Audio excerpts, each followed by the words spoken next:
directly in front of the witness, blocking Curtis's shot. The teenager becomes increasingly unstable, screaming for her to get out. Linda maintains eye contact and stays in place. She chooses her professional duty over her own safety. The room remains silent, except for Curtis's heavy breathing and his desperate demands. He lacks the resolve of a professional killer, but carries the desperation of a man with no other exit.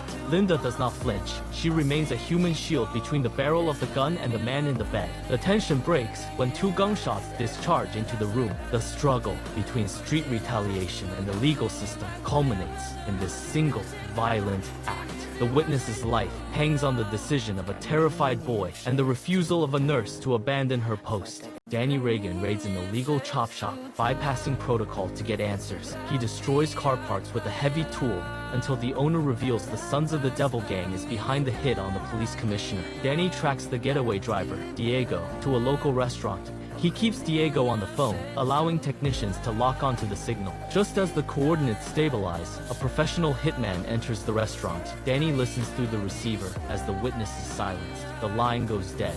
With the driver murdered, Danny targets the gang's aging leader in a high-security hospital ward. He stands over the dying man and pinches the morphine drip line shut. As the old man struggles for breath, Danny demands the location of the primary assassin, Rory. The pressure works. The boss reveals Rory's hideout. Moments later, Danny unexpectedly spots the target in the hospital corridor. A chase breaks out through the building. Rory grabs a nurse, using her as a human shield with a gun to her head. Danny ignores the chaos, levels his weapon, and fires. The bullet hits Rory's shoulder, dropping him instantly. Danny moves in, kicks the gun away, and pins the assassin to the floor. The man who tried to kill the commissioner is now in custody. Danny stands over him, breathing heavily, as the hospital staff rushes to the scene. The hunt is over. Zoran Brasha, an Albanian mob leader, attacks a delivery driver over a New York parking spot. He uses a tire iron to shatter the man's face. Police arrest him at the scene, covered in blood. Brasha remains silent, demanding only a lawyer. He is on the FBI terrorist watch list and carries an Interpol red notice, yet he knows the local system cannot hold him. His reputation as Teflon is earned through witness intimidation and a powerful legal team. The victim, fearing for his family, refuses to testify. The case collapses, and Brasha walks free. Detective Danny Reagan leads a tactical team to Brasha's fortified residence for a follow-up raid. They breach the gates and ram the front door, only to find the house empty. A hole in the basement floor reveals a secret tunnel leading to a neighboring property. Brasha has vanished. Prosecutor Erin Reagan changes tactics. She stops pursuing the New York assault and focuses on Brasha's international crimes. She lures his lawyer into a trap, causing the attorney to inadvertently reveal Brasha's destination. This intelligence is immediately relayed to global authorities. At Tivat International Airport in Montenegro, Interpol agents surround Brasha before he can escape again. There are no tunnels at the terminal. He is handcuffed and extradited to Serbia to face racketeering charges. In New York, the police commissioner stands before the press. He admits the city's legal system failed to convict Brasha, but the global net held firm. The Teflon boss is finally behind bars. Gunshots fire near a Manhattan hot dog stand. A man falls. The shooter, wearing a heavy coat and a mask, disappears into the city traffic. Detective Danny Reagan arrives at a second scene. Curtis Follows lies dead, shot in the groin before being finished off. Soon, a third body is discovered. Alana Robbins is found in her apartment with a hunting knife buried in her chest. Forensics examine the entry wounds. The angle of the blade and the force used indicate a second killer,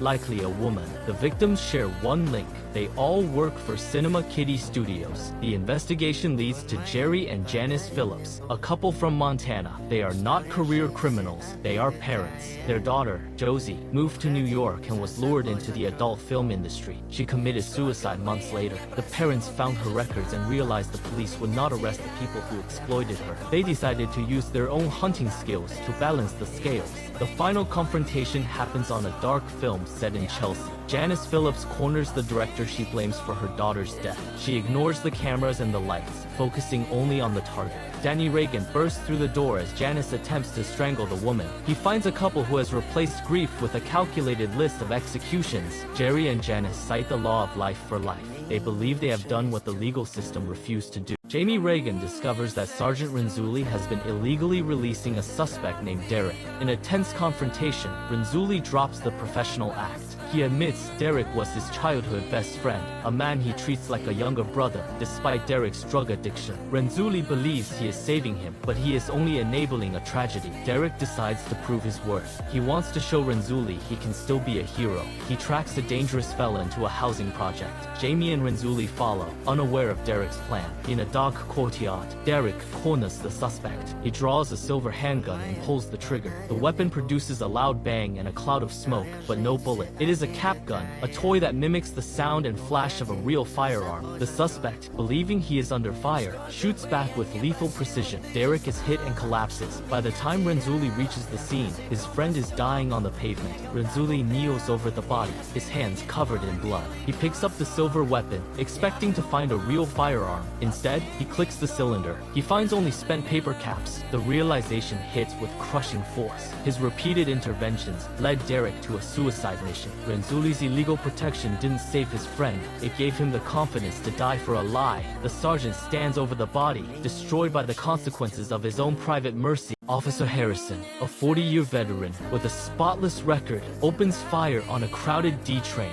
Two black teenagers fall. Harrison does not flee in a panic. He uses his deep knowledge of police protocols to disappear. He exploits the NLETS network, navigating the system's loopholes to evade cross-state tracking. The department is forced to label one of its own as armed and dangerous, broadcasting his face to every precinct in the country. Harrison calls the commissioner directly. He claims he acted in self-defense, citing a hidden blade. He expects professional courtesy. While he speaks, the Taru unit monitors the electronic signal. They pinpoint his physical coordinates in real time, feeding the location to tactical teams. Harrison resurfaces at the courthouse. He bypasses the metal detectors and draws a concealed weapon. He holds the room at gunpoint, demanding police privilege. He believes 4 decades of service entitles him to a private deal rather than a public trial. He refuses to be processed like the criminals he spent his life arresting. The commissioner enters the room. He offers no sympathy and no negotiation. He states the facts. Harrison shot a student who was trying to intervene. The commissioner orders the immediate revocation of Harrison's shield and credentials.